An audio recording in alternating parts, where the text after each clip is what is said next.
नमस्कार, खबरों की खबर में आपका स्वागत है। दिल्ली के बॉर्डर्स पे ये फर्जी किसानों, ये दलालों और ये फर्जी किसान नेताओं का जो तमाशा चल रहा है उसके 100 दिन पूरे हो गए हैं और 100 दिन पूरे हुए हैं तो सरकार की तरफ से कोई तोहफा तो जरूर मिलना था। तो मोदी सरकार ने इन्हें निराश नहीं किया और एक ऐसा तोहफा दिया है कि इनकी सिट्टी पिट्टी गुम हो गई है, खलबली मच गई है इन दलालों के अंदर और कुछ तो भाग गए सीधे कोर्ट के अंदर कि भाई हमें बचाओ, क्योंकि ये मोदी सरकार एक ऐसा कानून लेकर के आई है उससे किसानों के बीच ये जो दलाल छिपे बैठे हुए हैं, ये मंडियों में ये जो मिडिलमैन बैठे हुए हैं, इनकी तो पूरी करतूत ही खत्म हो जाएगी, इनका सारा काम ही ठप पड़ जाएगा।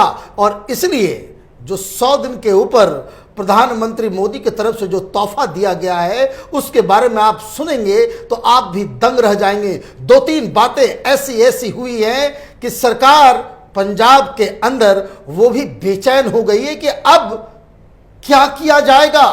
दरअसल मोदी सरकार ने पंजाब सरकार को एक पत्र लिखकर ये कहा है कि ये जितने भी किसान हैं इनके लैंड रिकॉर्ड्स इसे अपडेट किया जाए और फौरन इसे एफसीआई को मुहैया कराया जाए और जब तक ये लैंड रिकॉर्ड्स नहीं मिलते हैं तब तक एमएसपी के ऊपर मंडियों में कोई खरीदारी नहीं होगी।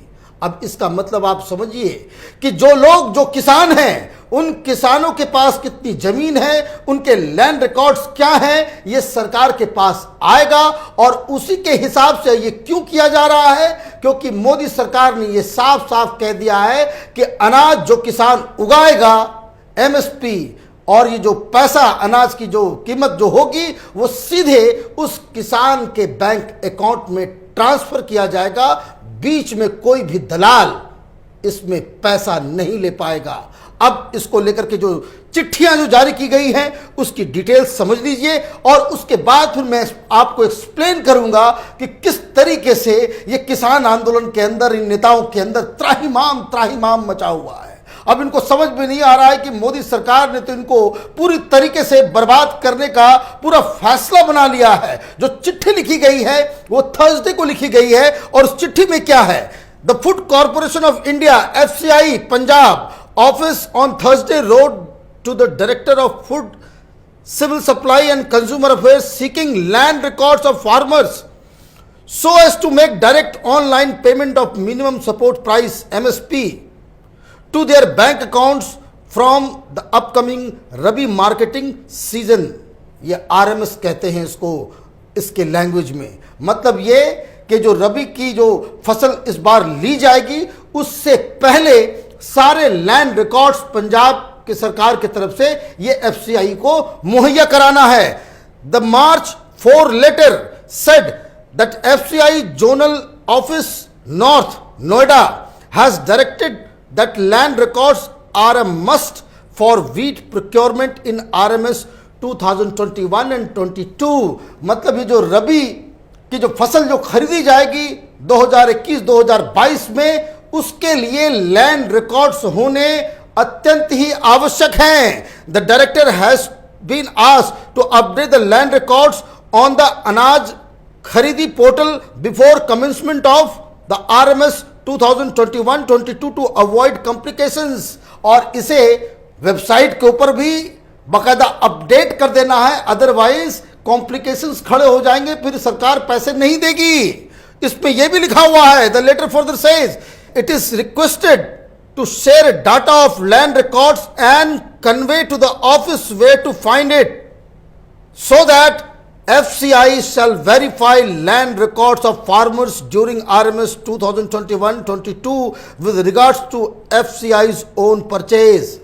मतलब ये न सिर्फ लैंड रिकॉर्ड्स लिए जाएंगे, बाकायदा उसका वेरिफिकेशन का भी काम होगा।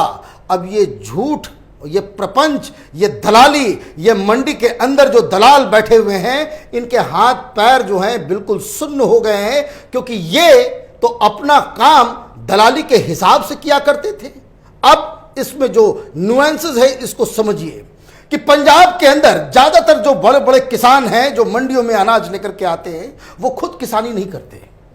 ये बट्टे पे लगाए हुए हैं, बिहार यूपी के मजदूरों के साथ वो काम करते हैं, ये खुद कनाडा में बैठे हुए, दिल्ली में बैठे हुए इंडस्ट्री चला रहे हैं, ये कहने को किसान हैं, लेकिन इनका इनकम ज्यादातर दूसरे धंधे से आता है।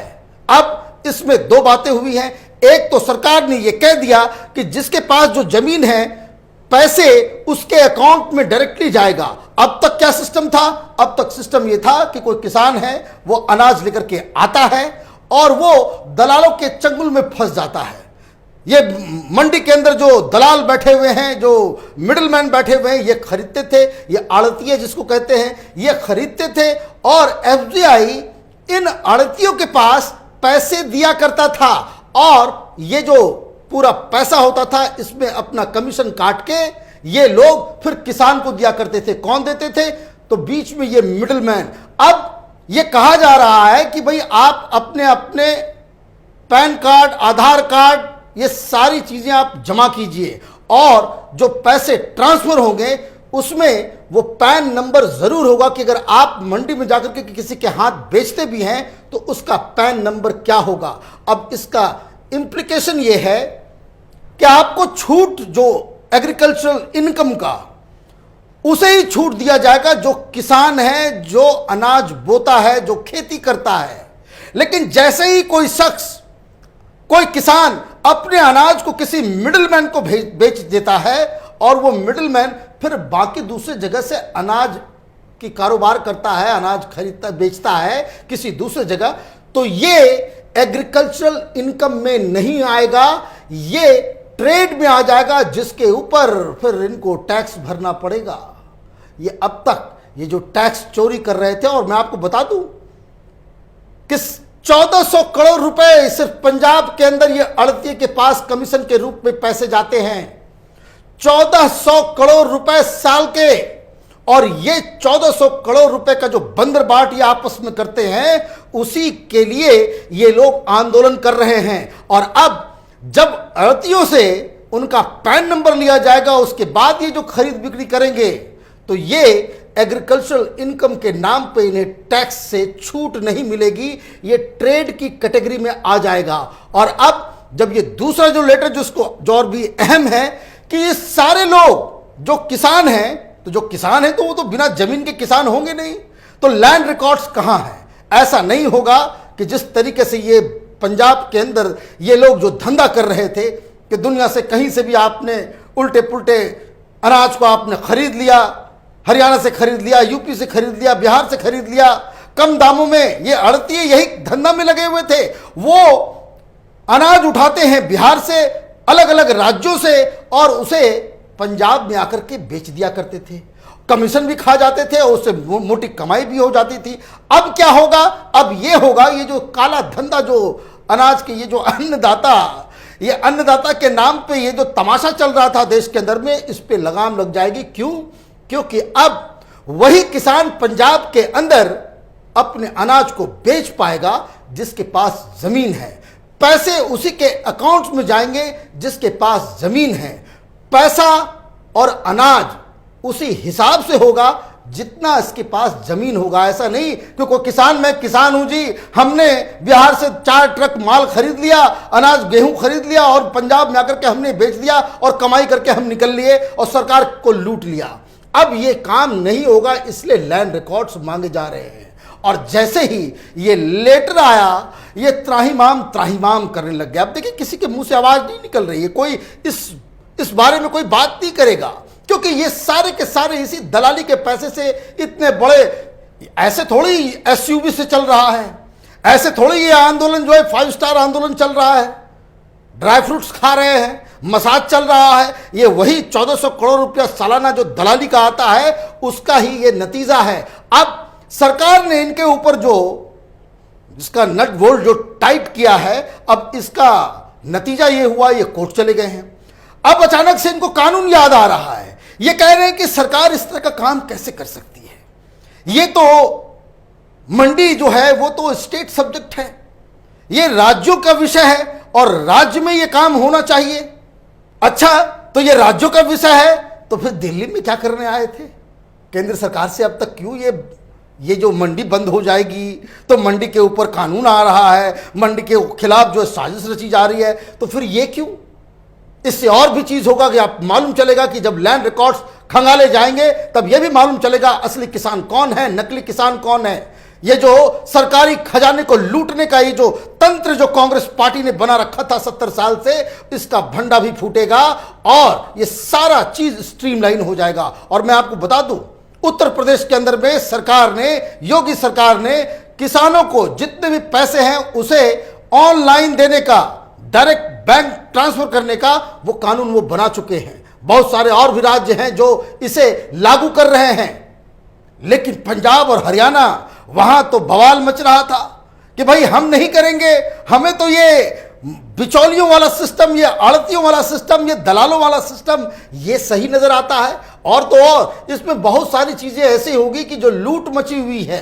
जिस तरीके से आप देखिए पंजाब के गोदामों में अनाज सड़ता है, लोग एक तरफ हिंदुस्तान में भूखे मरते हैं, उनके पास अनाज नहीं होता, पंजाब में अनाज सड़ के बर्बाद हो जाता है। और यही आड़तिए, ये जो पॉलिटिकल पार्टीज, ये जो बड़े बड़े लोग, ये जो शराब जो बांटी जा रही है इस आंदोलन के अंदर, ये शराब कंपनियों को ये सड़ा हुआ अनाज भेजा जाता है जिससे शराब बनाई जाती है।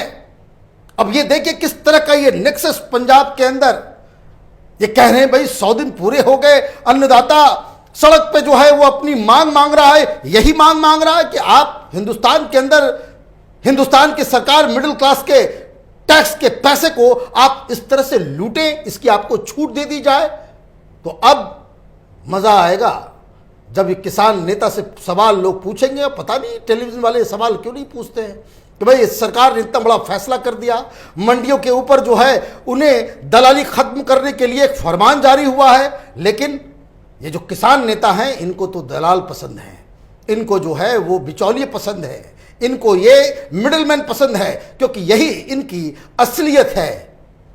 100 दिन तो पूरे हो गए, लेकिन ये आंदोलन अब बिल्कुल खत्म हो गया है। आज फिर एक फ्लॉप शो देखने को मिला, जब इन लोगों के पास कुछ नहीं मिला तो 300-400 लोग मिलकर के हाईवे पे के ऊपर जो है ये लोग जाम लगाए हुए हैं। वो तो 100 लोग कहीं भी खड़े हो जाएंगे, जाम हो जाएगा, लेकिन जनता इनके साथ नहीं है। जनता भी अब कह रही है कि जिस तरीके से राकेश टिकैत, ये योगेंद्र यादव अलग अलग राज्यों में जहां जहां चुनाव हो रहे हैं वहां रैली करने वाले हैं, तो ये पहले ही बता दिया होता कि जो पूरा आंदोलन, ये जो पूरा प्रपंच चल रहा है, ये दरअसल मोदी के खिलाफ आंदोलन कर रहे हैं, भारतीय जनता पार्टी के खिलाफ कर रहे हैं। जब चुनाव होंगे तो हम अलग अलग राज्यों में जाकर के बीजेपी के खिलाफ हम कैंपेन करेंगे, प्रोपेगेंडा करेंगे। और इसके लिए, क्योंकि मोदी का विरोध करना है, और इसके लिए हम अगर तिरंगा का भी हमको अपमान करना पड़े, गणतंत्र दिवस के दिन दिल्ली के अंदर दंगा भी भड़काना पड़े, तो हम इसके लिए पीछे नहीं हटेंगे। तो ये विपक्षी साजिश ये पूरी तरीके से अब बेनकाब हो गई है। एक अच्छा जो तोहफा मोदी सरकार की तरफ से इन दलालों को जो दिया गया है, इसका स्वागत होना चाहिए। हमारी नज़र इस फर्जी आंदोलन पे पहले से बनी हुई है। आप देखते रहिए कैपिटल टीवी, हमारे वीडियोस को लाइक कीजिए, शेयर कीजिए और हमारे चैनल को सब्सक्राइब कीजिए। धन्यवाद।